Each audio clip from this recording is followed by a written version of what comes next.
I first started this channel about 3 years ago as a tarot reading channel, and I really wanted to just help people. I wanted to use my life coach skills and just be an open heart and ear and very empathetic and understanding to those that were maybe transitioning from whatever point of trauma to healing. So this channel isn't about attacking, but I do want to speak the truth about my experience and why I left the church. Um, I didn't stop believing in God, but I started to believe in truth and integrity. So in this video, I'm going to share 4 reasons why I left the church, the explosion of aftermath that happened when I left, transitioning to healing for the first time in my life, and then moving into a spiritual path that fully resonates with me. All right, 4 reasons. Number one, internal conflict. There is nothing worse than struggling inside, struggling internally. Now, backing up just a little bit, I wasn't always in church, but I was raised by a single father who, at a young age, would drop me off at the local little Baptist church. So that was my first experience in any form of religion. In this case, it's Christianity, and it was just a small little Baptist church where we lived. And I would go to Sunday school, and the great thing was they were sweet people. They had a little children's program, so a lot of the kids that were in children's church or Sunday school church were kids that were in my elementary school. So it was nice to see familiar faces, and then they had summer camps and all these activities. And I spent years just going on Sunday, part of the children's program. And then when I got into junior high and high school, I just didn't go to church at all. So my father would share scriptures. He would never go to church, but he was also very esoteric. And I think he was far more clairvoyant than he led on to be. And now, in my spiritual walk now, I see very much how he was very instrumental in confirming that the things that I was feeling about spiritual paths other than Christianity were true. Um, so it wasn't until I was married and had kids that I kind of rediscovered Christianity. And being a military wife, we moved from California to North Carolina, where I spent 16 years in the South there. And that was a big portion of my whole coming into full-blown Christianity. So I worked at um, a little ministry downtown, and I was handling books and intake and counseling people with their light bills, and it was all very fulfilling work. I love that type of social service work. Um, but then I felt, after it was like 5 or 6 years, I was like, oh, okay, I'm ready for something else. But one of the pastors who was on the board of this ministry said that they needed a bookkeeper. So he asked if I would just, would you like to work, at our church? We need a bookkeeper, and we see what you've already done. Would you do it? I accepted it. I was really excited. This was a growing church, and I really became involved with this church. And it's everything that we think church should be: loving and inclusive. There was a great support system, very large community, diverse, completely diverse. So this was like, oh, so this is what church is. And I loved it. I loved it until I began to really get into the inner sanctum. So as the church bookkeeper, you're there, and all of a sudden you're handling all of the money that's coming into the church, your tithes and offerings, you're paying the taxes, you're writing payroll checks, you're writing bills. And on that side, I'm doing that. And then I'm handling a small group, like a cell group, a home study group on Tuesdays. And then you had leadership meetings on Monday mornings, and then Sunday after the service type of thing. So you're climbing into this inner sanctum. And that's when I began to realize that there was two different parts of the church. Now, Of course, not everyone sees the inner workings of any organization, church or corporation. But I think if you're talking integrity, and especially being a church, that integrity should run all the way through.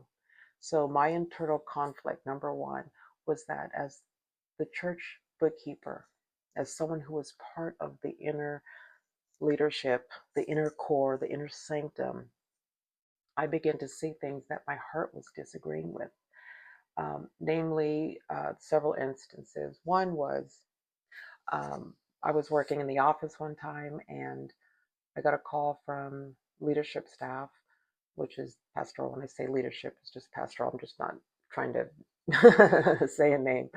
And I was told to bring a church check and bring my notary stamp and meet down at the restaurant because they were buying a car. The church, was buying a car. Well, not the church. It was a personal car for pastor. So I went down and they bought a uh, car for, I don't know, $4,000. We wrote the check, we signed the title over, that kind of thing. All the transaction took place.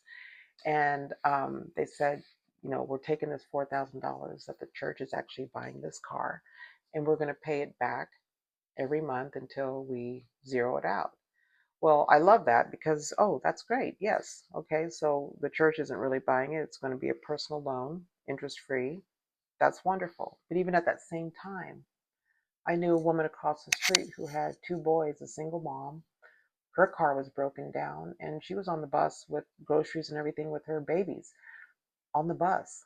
And so I went to leadership and I said, since we're doing loans, interest free loans, how about this person? She could use a loan for a car. And I was told at that time, really, what are we supposed to do? Give everyone in the church a loan? I said, well, you got one. And that was the beginning of the end. From that point, my eye was watching everything. I was watching Peter take from Paul. I was watching people come in and pull tithing records to make sure people were tithing. I saw people that came to the church that didn't necessarily were members of the church, and they might have come for food or money, and they would say, "Oh, I come to church," but then someone would come in the back and say, "Can you pull the tithe records for this?" I say all that to say this is that, if we're talking about integrity, then I think we should be transparent and authentic with everything. And the more I saw, the more there was a struggle inside of me because I look at church as a true sanctuary, as a place of support, as a place of giving, as a place of shelter, as a place of love, acceptance. And what I was discovering was that it really was favoritism. And and I understand taking care of your members, but in my eyes, it's like earmark some money for community benevolence. And when that money is dry, then you can honestly say, well, we have so much money and we can't do any more. But it wasn't that. It's sort of like if you're going to be a member, then there's benefits, which of course, membership has its privileges. But more so, I just began to see a lot of things that I disagreed with when it came to scripture, when at one point all of us in leadership were just running here and there and just we're going, going, going. We went from one service to three services on Sunday, and then a Wednesday night service, and everyone's teaching, we're doing this and we're doing that, and we got to grow, we got to grow, we got to grow. And in the meantime, I'm watching affairs taking place. I'm watching um, jealousy run awry. I'm watching everything about the money. I'm seeing people that are coming into the church on Sundays. One instant was this lady, very, very lovely, had a blouse and a pencil skirt. She almost looked like she got off work and came, to church. But and the music would be playing, and people are, laying on the altar and finding their healing, whatever they're looking for. And she would come up every time and just, I guess, just feel the presence of God the way she wanted to. And then it began, the women leadership was like, she's got a Jezebel spirit, and before you know it, she was run out. She was sort of like, you're not welcome here anymore. You're bringing this sexual spirit, which I never saw that. Um, but it was like, you're enticing our men, and before you know it, this woman was run out of church. And I thought, this is not how it's supposed to be. So internal conflict, you might be in a place that you are feeling some type of struggle about what you're seeing. We kind of see it now on the stage in um, in our lives right at this moment. We see something and we're told this is not what you really see. Internal conflict is huge. And this is something that we have to learn to trust what our heart.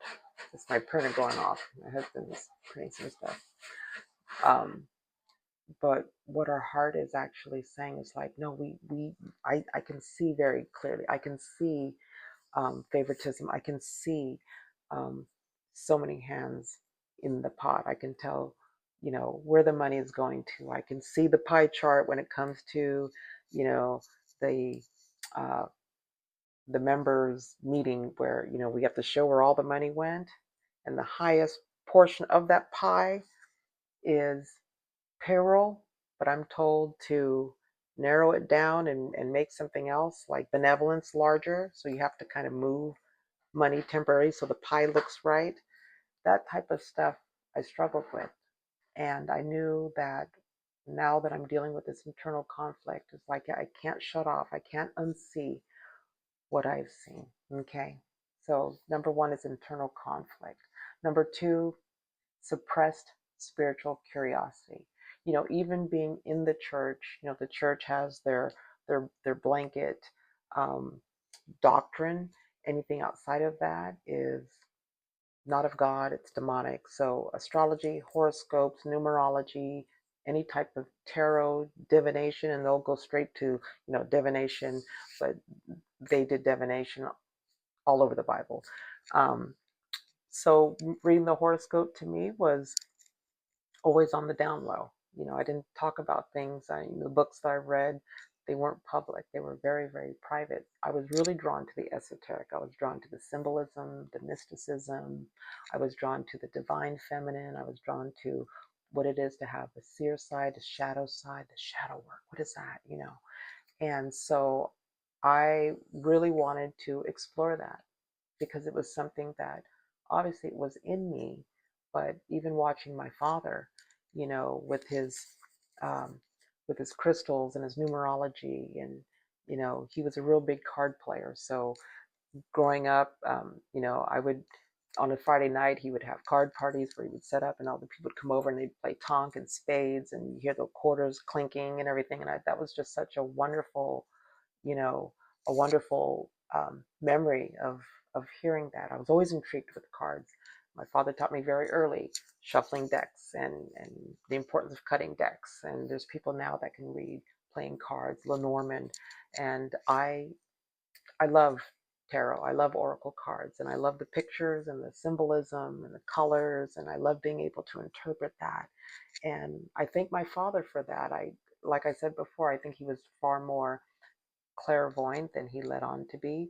He was able to, see things. He would take like a playing card, uh, just regular playing card. He'd open up a new deck because I would be like, "Daddy, you're like, these are marked cards."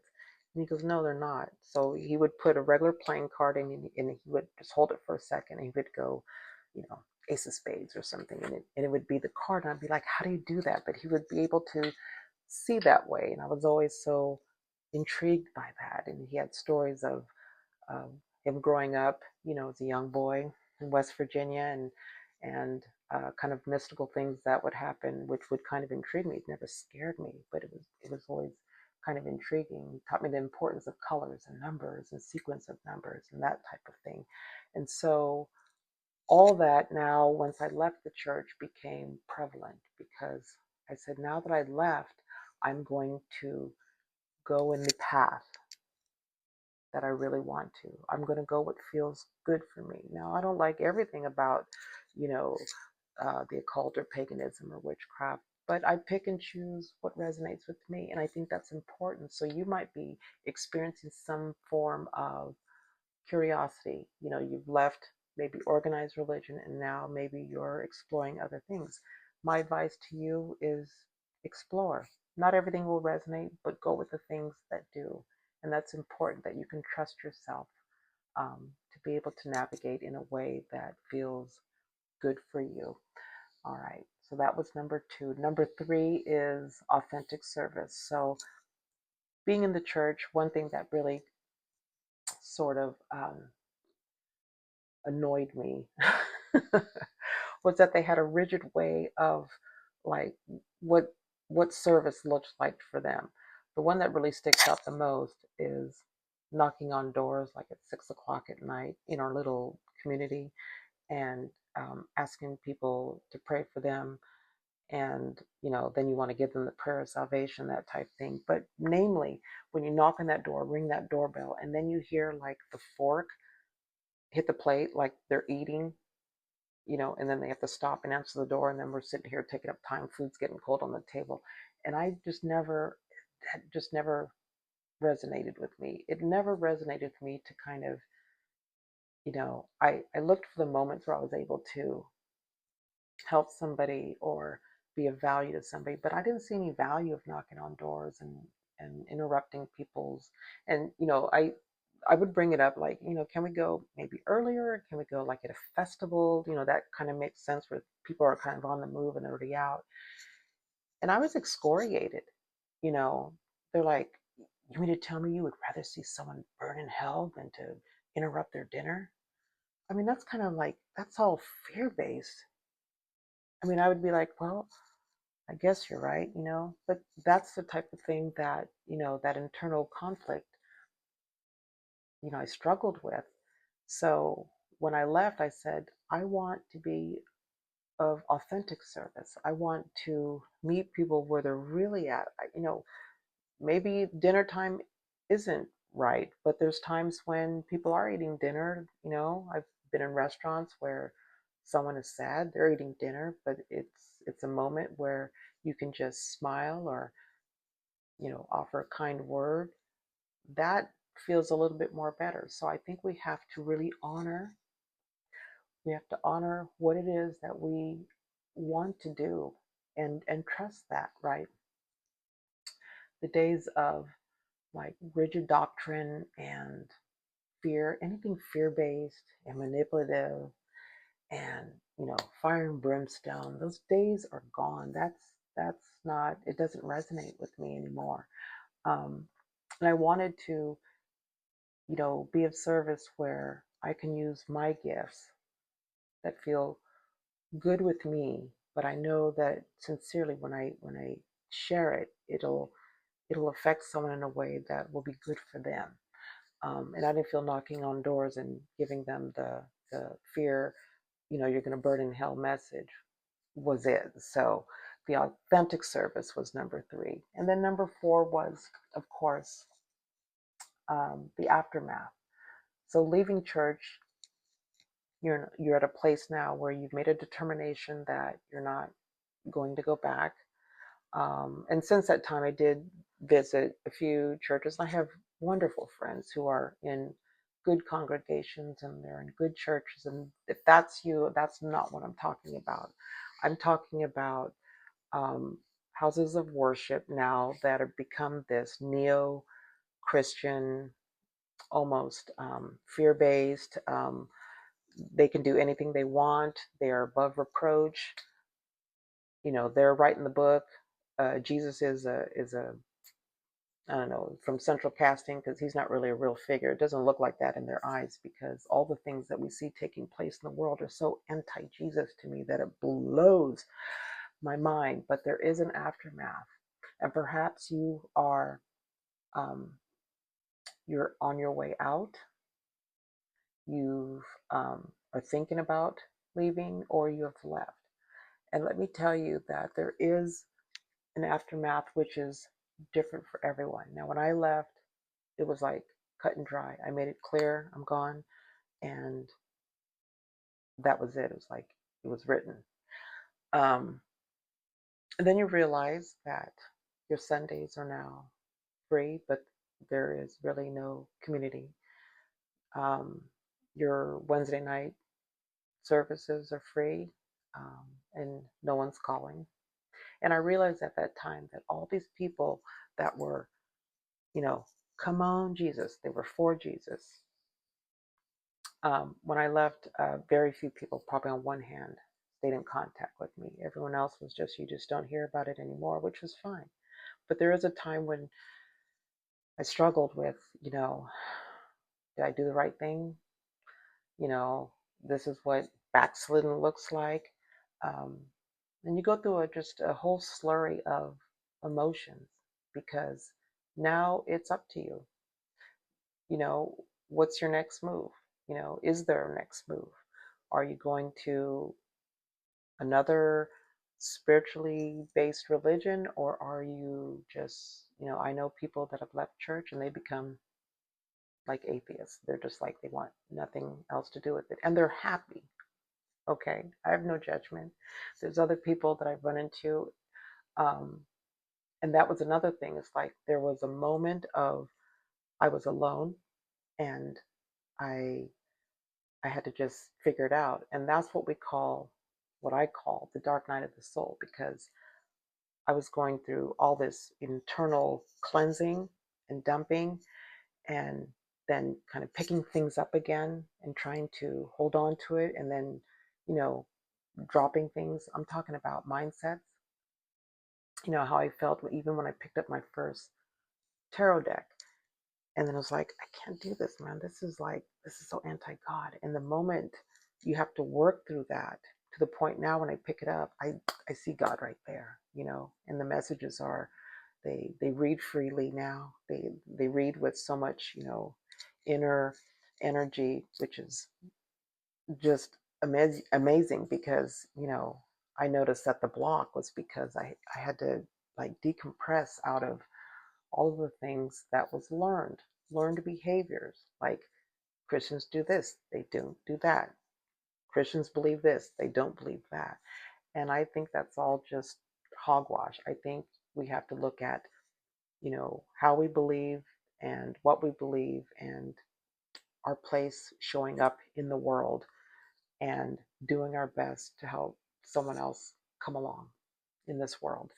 Um, but going through the dark night of the soul, I had to realize that, there's some things I just can't take with me anymore. Mindsets that I used to believe were sort of the hardest, and namely was anything esoteric was kind of like really anti-God. And the more I began to go deeper into the dark night of the soul, the more I started getting my hands on everything. I wanted to read everything. I wanted to discover, what was it I feeling, and is this really demonic?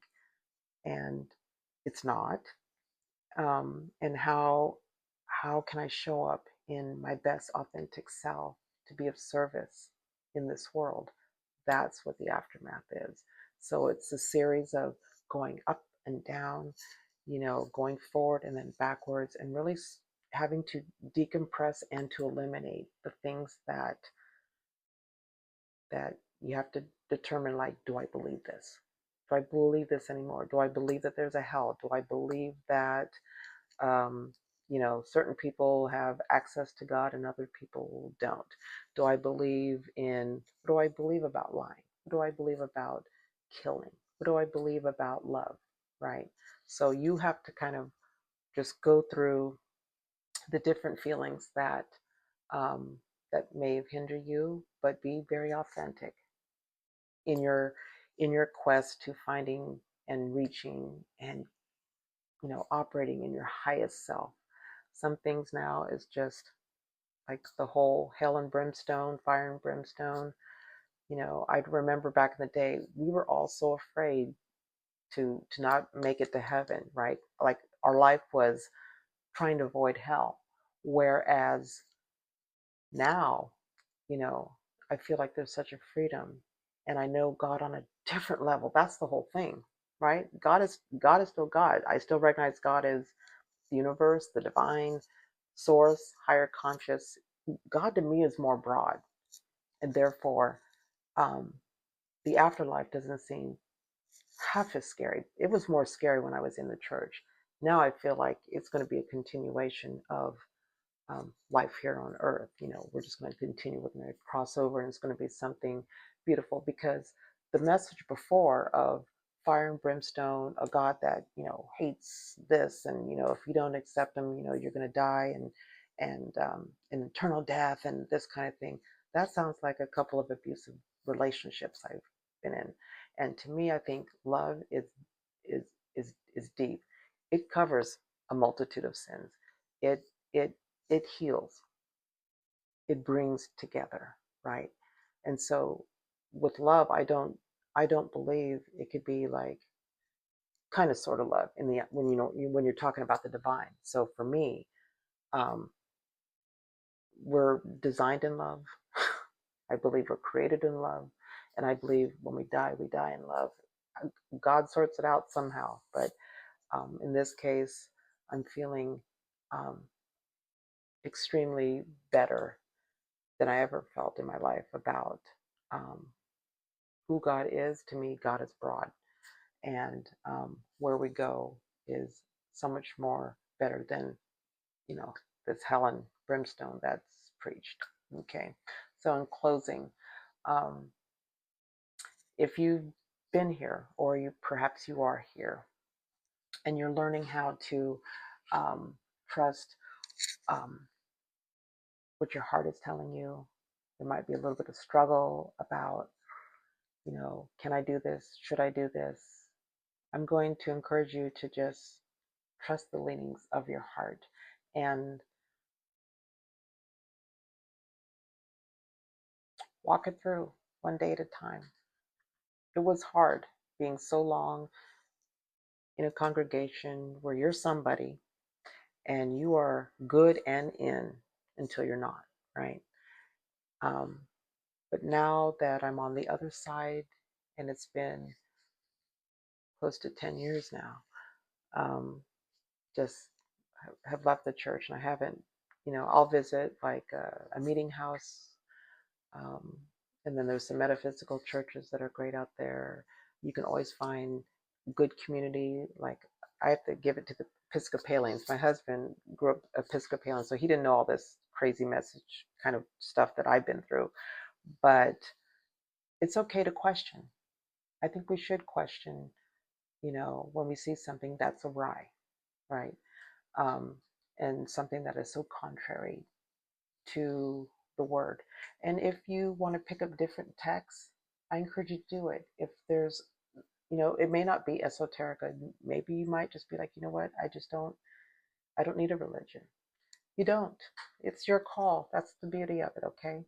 But if you are in a place now where you're struggling with church hurt and trauma, and a message that doesn't resonate with you, and maybe you've experienced manipulation or some type of deceit, or emotional, spiritual, or mental abuse, um, then you got to stand up for it. You got to stand up for what's right, and you got to stand up for what's right for you. And in doing that, you're going to find yourself breathing fresher air and having a peace that's I didn't know peace could be this good, because the struggle is gone. The inner conflict is gone. I don't have to lie to myself that, you know, we're doing this because, the greater good, and it's all, sort of wrong, and there's discrepancies there. There's no discrepancy in trusting what your heart is saying to doing. And you might be into another spiritual path that it may not be for you, and then you make another shift. You can do it however it resonates with you. The thing I'm going to leave you with is that allow it to resonate with you. And if it resonates, then go with it. If it's something you need to make a shift, then just make a shift. You might come back to that, you might not. But the choice is that you can hear and you can feel what you need in your life. So, all right, this is the first video that's out. I hope it resonates somehow with you. If you want another video pertaining to all of this, then you want to check out, I think it's this way or this way, the next video in the series of just church trauma and hurt. And I'll begin to get back to also doing some intuitive readings for you. So until next time, be good to yourself and be well.